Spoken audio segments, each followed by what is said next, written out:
পশ্চিম ত্রিপুরা জেলা পরিষদের সাধারণ সভা শুক্রবার পশ্চিম ত্রিপুরা জেলা শাসকের কার্যালয়ে অনুষ্ঠিত হয়। সভায় সভাপতিত্ব করেন রাজ্যের মন্ত্রী রতনলাল নাথ। এছাড়াও উপস্থিত ছিলেন বিধায়িকা মীনারানী সরকার ও স্বপ্না দেববর্মা। পশ্চিম ত্রিপুরা জেলা শাসক ডক্টর বিশাল কুমার, জেলা পরিষদের সম্মানিত সদস্যবৃন্দ, পঞ্চায়েত সমিতির চেয়ারম্যানগণ, বিভিন্ন ব্লকের ব্লক আধিকারিক এবং সংশ্লিষ্ট বিভিন্ন লাইন দপ্তরের আধিকারিকরা। সভায় জেলার সার্বিক উন্নয়নমূলক কর্মকাণ্ড, বিভিন্ন প্রকল্পের অগ্রগতি ও ভবিষ্যৎ পরিকল্পনা নিয়ে আলোচনা হয়। এছাড়াও পঞ্চায়েত এবং ব্লক স্তরের বিভিন্ন সমস্যা ও তার সমাধানের দিকগুলো তুলে ধরা হয়। এখানে তারা জেনারেল বডি মিটিং করেছে এবং এটা গুরুত্বপূর্ণ। আমরা কিন্তু ডাইরেক্ট কাজ করি না, মন্ত্রীরা কাজ করে।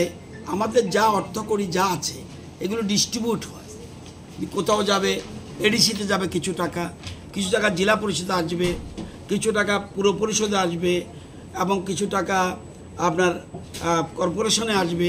এই বিভিন্ন জায়গায় যাওয়ার পর তারা ইমপ্লিমেন্টেশনটা তারা করে। তারা আবার এটার একদম গণতান্ত্রিক সিস্টেম যে তারা আবার পঞ্চায়েত সমিতিকে সাহায্য করে। পঞ্চায়েত সমিতি বা গ্রাম প্রধান আবার ওইদিকে এডিসি এলাকায় সেখানেও বিএসসি চেয়ারম্যান আছে। এরকমভাবে গণতান্ত্রিক ব্যবস্থাপনায় আমাদের রাজ্য চলছে, দেশ চলছে। তো আজকে সেই গ্রাম সরকারের কাজ কতটুকু এগিয়েছে গত মিটিংয়ের পরে এটা রিভিউ করার জন্যই জেনারেল বডি।